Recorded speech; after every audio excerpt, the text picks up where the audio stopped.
Hey, welcome back to That's Not Proper, and I'm your host, Corey Asuncion. Sit back, relax, grab a drink, grab a coffee, whatever you're going to do, and I hope you really enjoyed today's episode.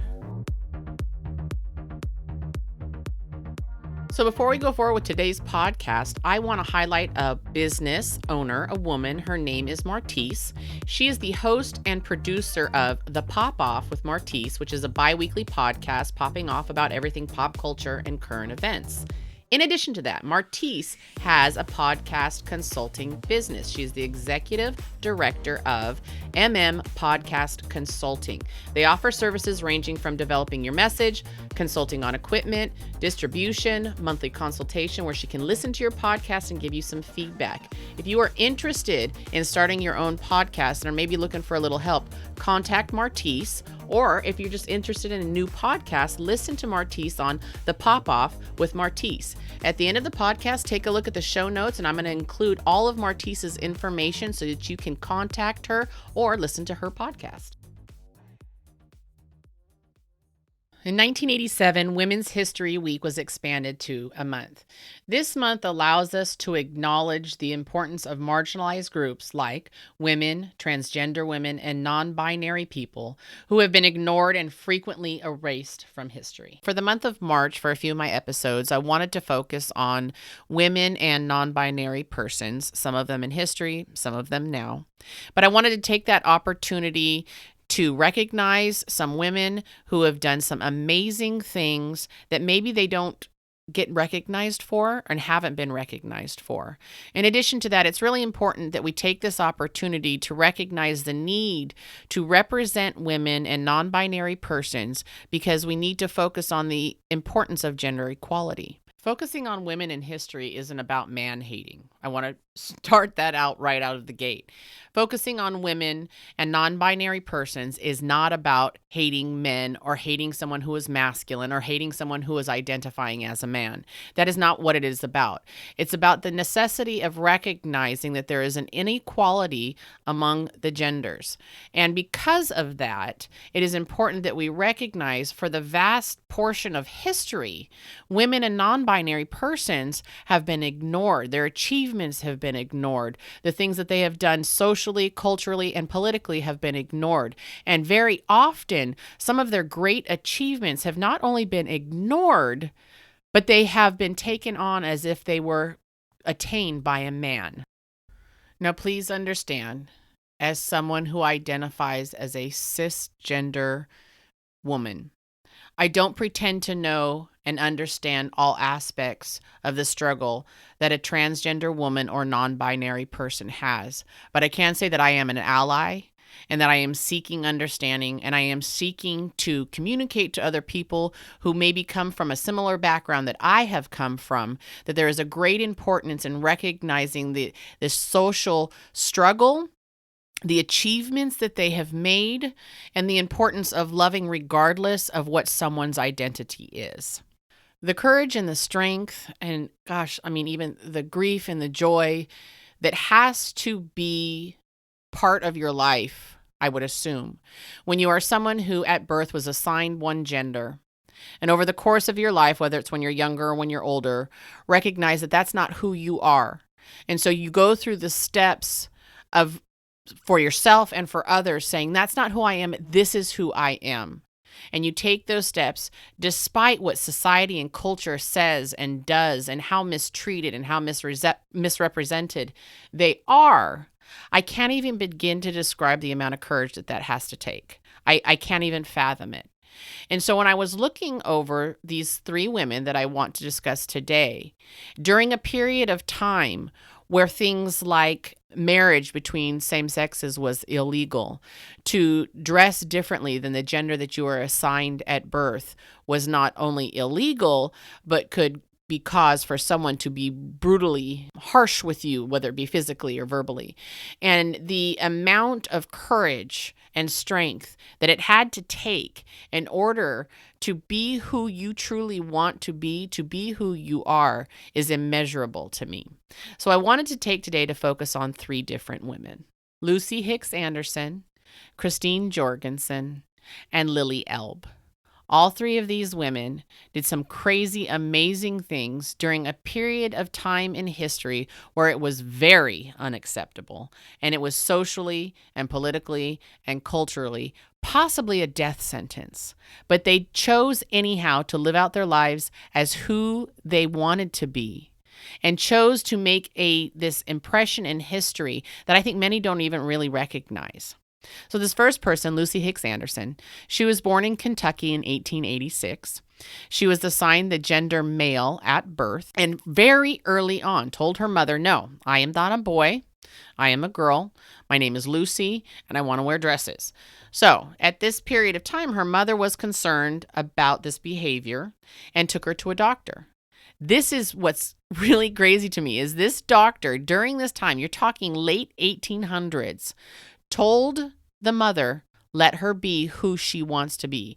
What an amazingly progressive doctor. At any rate, he told her, let her be who she wants to be, call her Lucy, let her wear dresses, let her be that. And she did. And so Lucy continued on living her life as a woman. Around the age of 15, she moved out and she made a living doing domestic work. Roughly 20 years later, in about 1920, she married her first husband, Clarence Hicks. At this time, Lucy was around the age of 34. So Lucy and her husband, Clarence, they moved to Oxnard, California. Oxnard, California is about roughly 60 miles kind of south of Los Angeles. And so while they're there, she ends up becoming this nanny, a renowned chef, and a host. She has these great dinner parties. Everybody knows her. Everybody wants her food. Everybody wants to be around her. She kind of becomes somewhat of like a socialite in these wealthy communities. Well, in 1929, she ends up divorcing Clarence. She ends up purchasing a boarding house, which she uses as a brothel and a speakeasy.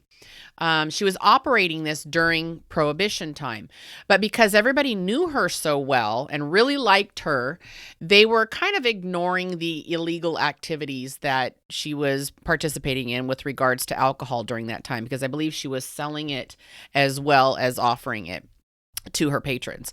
And so during this time, she ended up being arrested a few times because of the alcohol. And she was admired and liked so much that one of the times that she was arrested, she was actually supposed to be hosting and the chef for this soiree that a wealthy banker was going to be having. And they liked her so much and they were so insistent on having her that he bailed her out.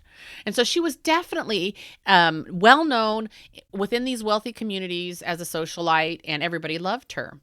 Well, around 1944, she marries Reuben Anderson. Her and Clarence had divorced. So Lucy was around 58 years old at this time, and her new husband, Reuben, was retired from the military. Well, shortly thereafter, there is an outbreak in the Navy of a venereal disease, and it is traced back to Lucy's brothel. Well, because of this, the doctors all wanted to inspect the girls that were at this brothel for this venereal disease. And in doing so, they said they also needed to inspect Lucy. Well, after the doctor inspects Lucy and finds out what he finds out, he makes it public and known that he does not believe her to be a woman. Because of this, Lucy and her husband, Reuben, were arrested. Both of them served jail time. Lucy was charged with fraud and with lying on her marriage license. The fraud, they said, was because she was receiving benefits from a military perspective, since she was a spouse of a military guy, and they had determined that because same-sex marriages were illegal, and that because she was saying that she was a woman and they did not believe that to be true, that was fraud. So she served jail time, her and Reuben both. Then in addition to that, she had to serve about 10 years of probation. After the two of them were released from jail, they moved on out and led a quiet life from then on. Lucy Hicks Anderson has since then become the first known African American transgender woman to defend her identity in court. And in court, what she said at one point was, "I defy any doctor in the world to prove that I am not a woman. I have lived, dressed, and acted just what I am, a woman."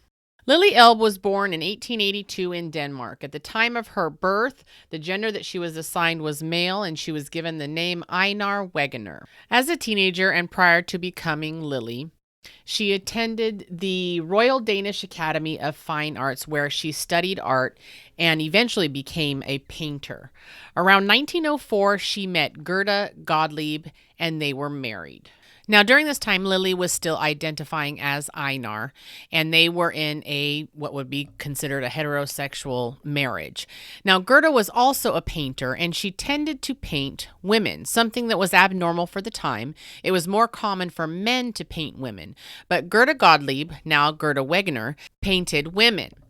So, what had occurred was she had a model that was supposed to show up for a session where she was going to be painting her, and this model did not show. So, she needed someone to fill in.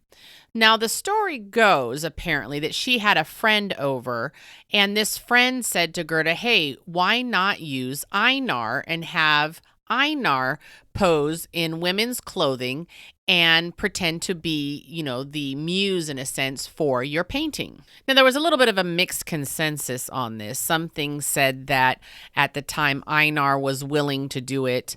Other things said that Einar was not willing to do it.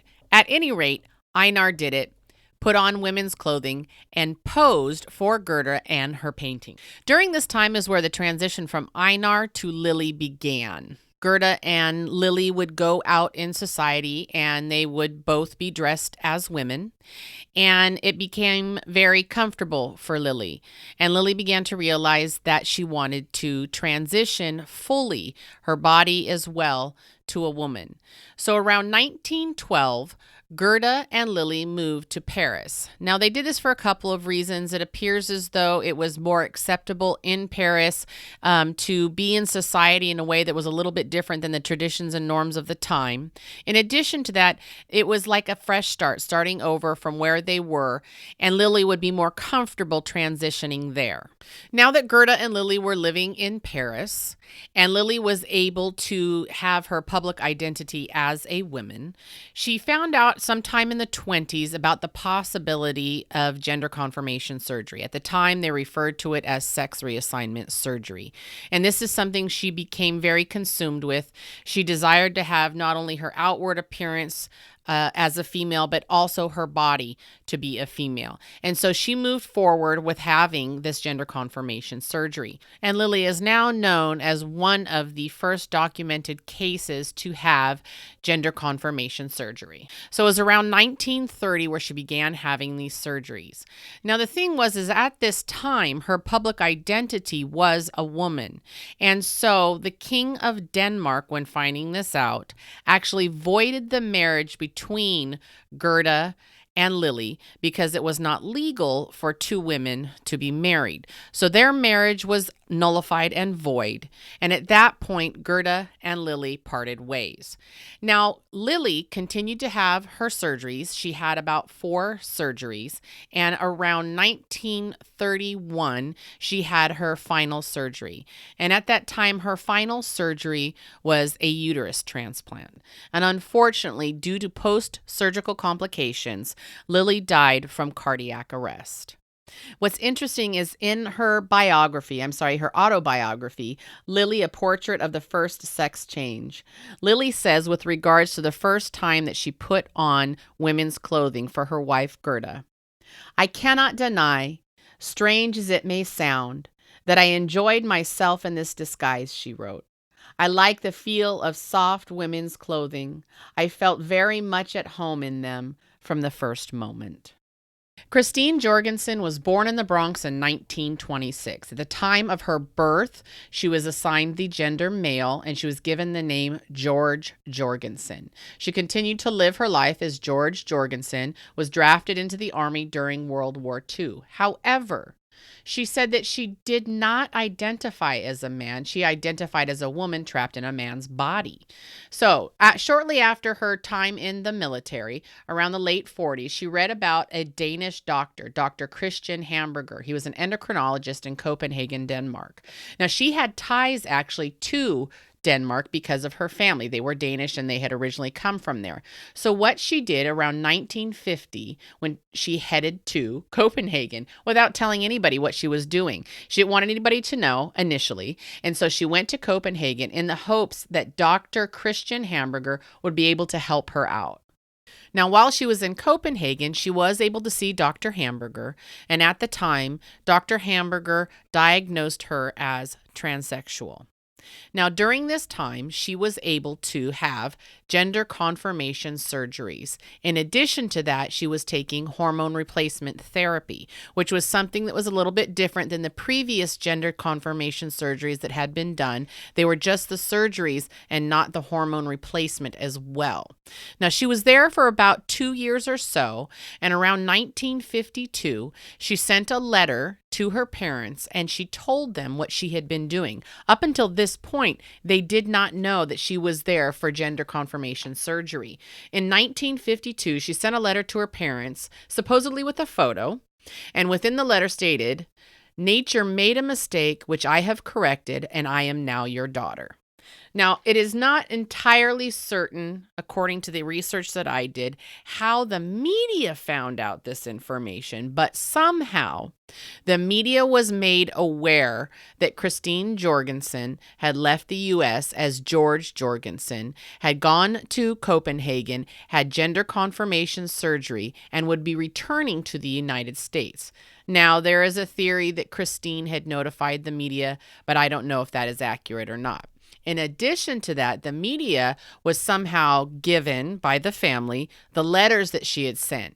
This created a media frenzy.